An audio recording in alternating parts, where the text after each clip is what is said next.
আসসালামু আলাইকুম। সবাই ভালো আছেন? ভাইয়েরা আমার সবাই ভালো আছেন? ভালো থাকলেই ভালো ভাই। আমি অসুস্থ ভাই, বেশি একটা কথা বলতে পারবো না। আজকে ঢাকা মহানগর উত্তর আয়োজিত কাপুর থানা স্বেচ্ছাসেবক দল কর্মী সভার প্রধান অতিথি মোহাম্মদ শেখ ফরিদ ভাই, প্রধান বক্তা মহসিন সিদ্দিকী রনি ভাই এবং আমাদের কাপুর থানার আহ্বায়ক ইকবাল হোসেন ভাই, আমার কাপুর থানার সদস্য সচিব সুমন হোসেন ভাই উপস্থিত আছেন। তারাই বক্তব্য দিবেন, তারাই দিক নির্দেশনা দিবেন। ভাই আমাদের কিছু বলার নাই, আমরা রাজপথে ছিলাম, রাজপথে থাকবো, রাজপথে থেকে আন্দোলন করব।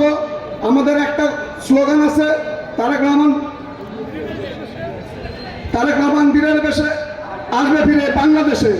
এই কথাটা বলছিলেন তারেক রহমান। আমরা সবাই বলতে চাই জিয়া ছেলে, জিয়া ছেলে, এখন লড়াই করো। কে বলে না জিয়া নাই? একটি আলু কিনতে ছয়টি আলো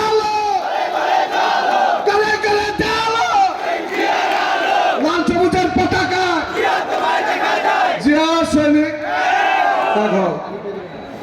আসসালামু আলাইকুম।